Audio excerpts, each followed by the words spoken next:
Welcome to our podcast. We have with us today Kate Brainerd-Lee, who is a trauma specialist and an EMDR therapist, and we're going to be talking about generational trauma. So, Kate, help me define generational trauma for our listeners. Generational trauma is probably both genetically as well as behaviorally passed down from past generations to people who have experienced trauma, pass it on to their children, and their children pick it up. Yeah. To put it most simply, I think. Yeah, and you're saying both behaviorally and biologically. Yes. What are some examples of, or an example of a behavioral way generations may pass down trauma? The one that I think of most quickly is people who survived the Great Depression in America. There's a scarcity mentality. And so it may show up as hoarding. It may show up as needing to have lots of food supplies, lots of water supplies. Yeah. Just a fear of not having enough. So the scarcity mindset in somebody from the Great Depression may be taught to behaviorally their children. Yes. And then their children have that same sort of mindset, and it shows up in a variety of ways.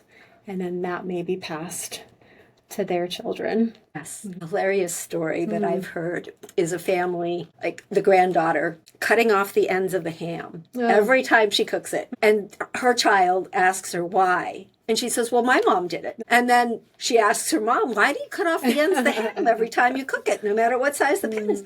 Well, my mom did it because they didn't have a big enough pan. It originated with not having a big enough pan. Yes. And I'm guessing the person at the end probably did have a big enough pan, but was still cutting off the ends. Yes.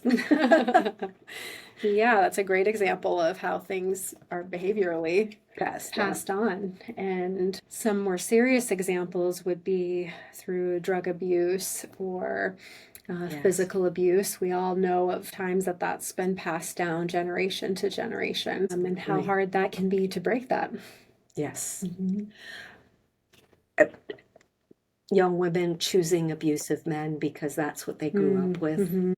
Yeah. It's another example of, I have a client that talks about, oh, I just realized my mom had this and my mom's mom had this and her mom had that. Wow. Yeah.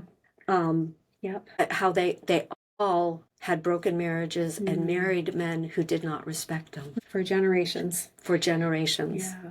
Wow. Yeah, so there's a behavioral component, and then there's also a biological component. And we call that field epigenetics, the study of how things are biologically passed down. Say a little bit about that. My understanding of epigenetics is that when you have an experience, probably a trauma, it can change how your genes are turned off or turned on. Wow. And you can then deliberately choose to change them, how they're turned off or turned on, when you understand what's turning it on or off. I don't think we know enough yet about what experiences actually cause the specific genes to turn on or off. Yeah, and so then over generations, these inherited genes affect behavior and choices of people in subsequent generations. So then, is it true that our ancestors' survival mechanisms can become current day obstacles? Absolutely. And I'm trying to think of some examples. I'm thinking of a study that was done. This isn't about humans, it's about mice. Okay. But it was shared in the book It Didn't Start With You, and they did a study with mice where the mice were exposed to a smell, and then right after they were exposed to that smell, they were shocked. And so they began to associate the pain of the shock with the smell. And so then if you introduce the smell, they'd be afraid because they thought a shock was coming next. They removed the mice from the shock and the smell, and then the mice had babies. And these babies had never smelled the smell before or been shocked. But when they put the babies somewhere with the smell, the babies had a fear response, which was coded in their genes from their parents' experience. Yeah, so even in mice, we can see it shift. Yes. I think that in the client I was talking about, choosing men who were not reliable was somewhat encoded in their genetics. Yeah, yep.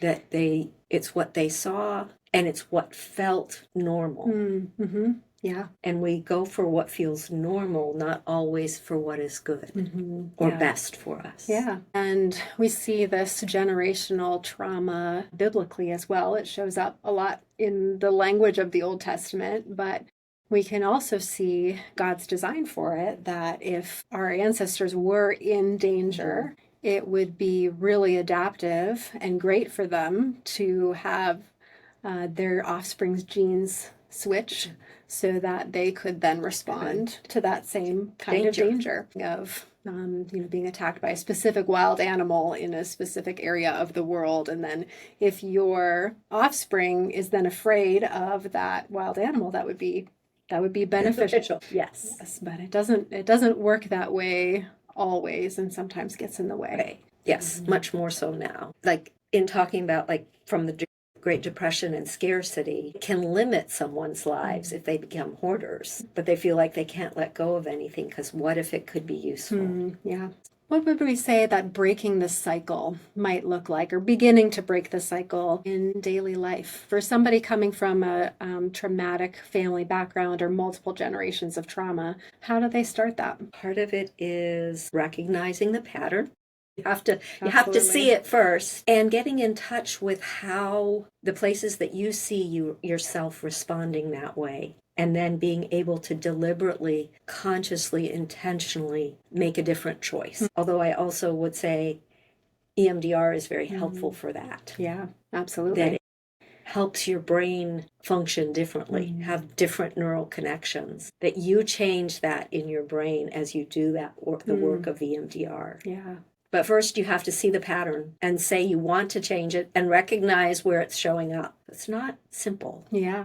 No, that isn't simple work. It seems like being aware of something might be simple, but it turns out it's not. It's surprising how long it sometimes takes for my clients to go back and recognize, oh, this is a generational pattern. Yeah. Way into therapy. One reason why therapy takes a while. Yeah, and being aware starts with recognizing in the moment or in therapy that this is a generational pattern, but then being aware also includes recognizing your own daily behaviors or the ways that you are falling into the pattern, which can take a long time.